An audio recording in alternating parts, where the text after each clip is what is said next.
people on the deck operating radio-controlled boats, people in the flies. Very, very complicated, and what looks very, very beautiful and very simple was actually a nightmare.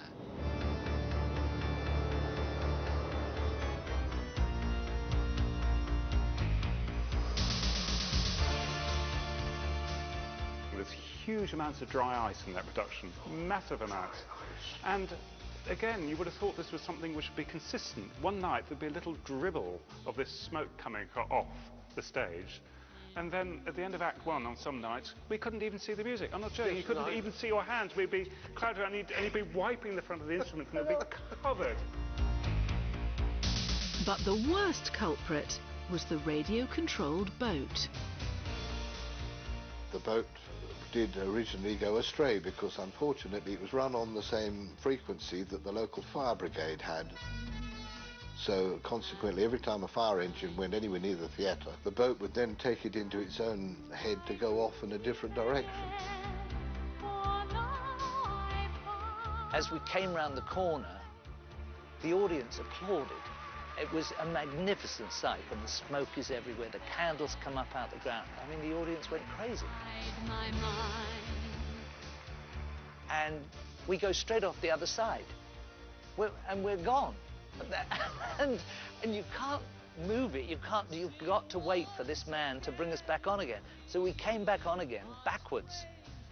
And you have to look as though you're in control with the pole, but I mean, you're absolutely doing nothing with this pole. But I knew what I wanted to do with the pole, but I can't.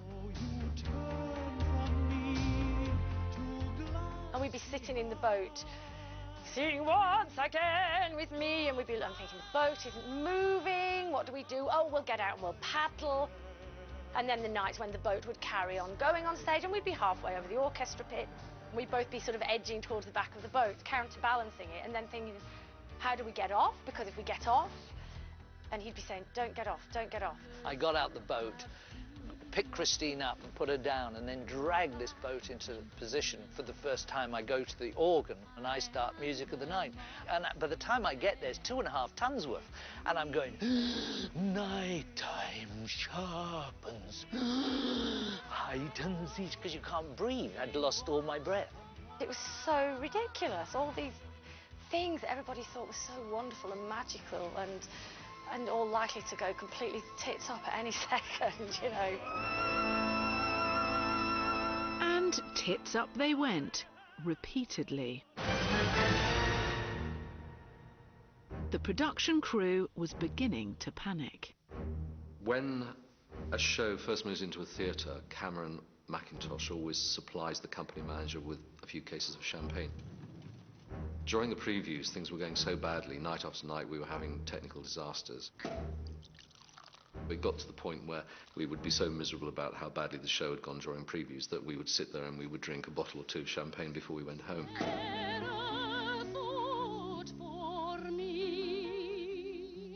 Some were even convinced the Phantom had come to life.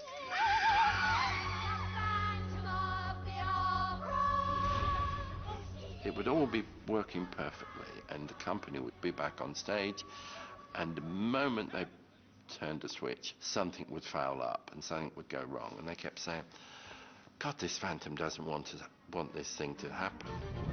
And as the problems piled up, Crawford became more like his alter ego.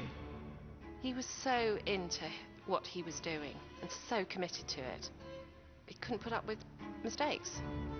You would be told, oh, Michael wants to see you in his dressing room after the show, and we always dreaded that. He was very, very loud, very, very loud, and he was angry. The whole theatre could hear it sometimes. The far end of his dressing room, there was this huge mirror, and he would be framed with his back to this mirror, still wearing the makeup. So not only were you talking to Michael Crawford, but you were talking to Michael Crawford with the makeup. Damn you! You little flying Pandora! He was a perfectionist and was always getting on at me about the dancers being too loud in the wings and chatting, and I can see their white tutus, I know it's them. And I said, no, Michael, it's not, it's the flies, it's the guys in the fly floor. It's not us. We did. We always used to get the blame for that, didn't we? Curse you! We would all pile out into the corridor and collapse, and we'd end up going upstairs, and that's when we'd open another bottle of champagne.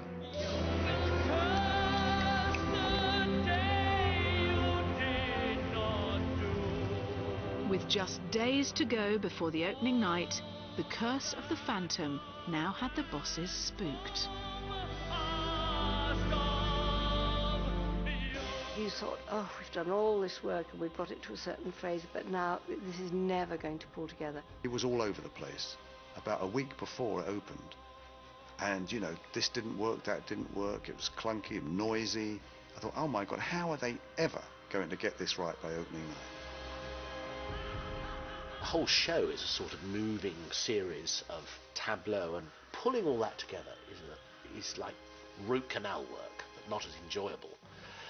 And of course, until it came together, it looked ghastly. You thought, we're going to get booed. Cameron Mackintosh's partner was more worried about the £250 he'd invested in the show. You know, I'm sitting there and I'm seeing these people just wandering aimlessly around on stage, and this disembodied voice. And I thought, well, we've got Hal Prince, we've got Andrew Lloyd Webber, we've got Cameron Mackintosh, we've got Gillian Lynne with Maria Bjornson, and it's just a pile of poo. I mean, it's just absolute. I want my money back. Can I have it back now? What a way to run a business. Spare me these unending trials. 2 previews were cancelled thanks to all the technical problems, and the composer could no longer disguise his fraying nerves. When you're getting very close to the wire, he does get very, very jittery and can get very black moods, and everything's wrong. It's all a disaster. It should never have happened, and that person has to go. He was nervous, but I think he's quite antsy anyway when it comes to showtime. He'll frequently threaten to call the production off. Lloyd Webber was staring failure in the face. His fortune and his reputation were on the line, and much more.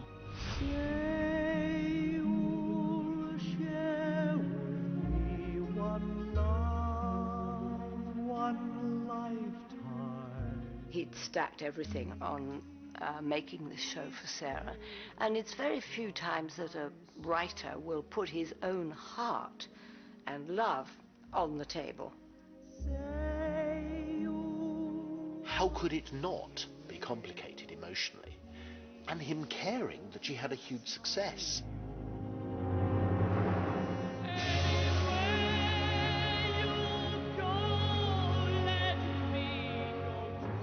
So it upped the ante.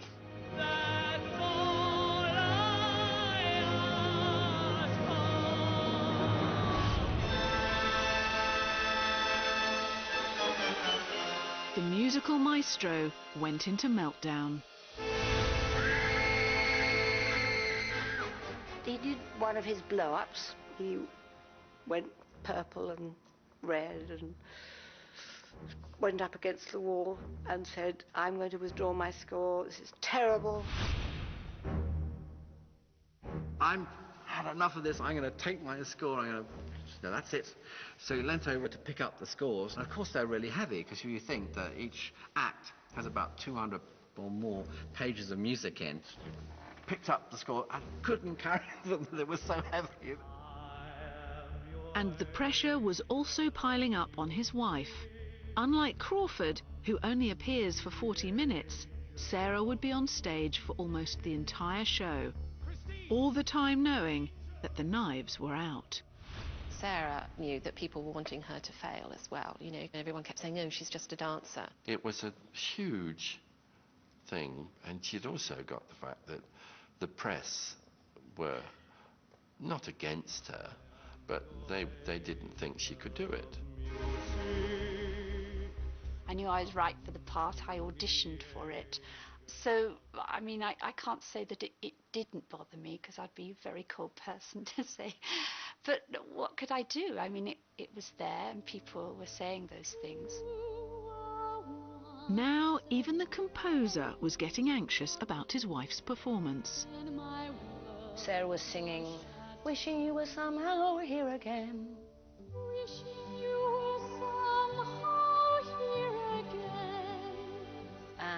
no, no.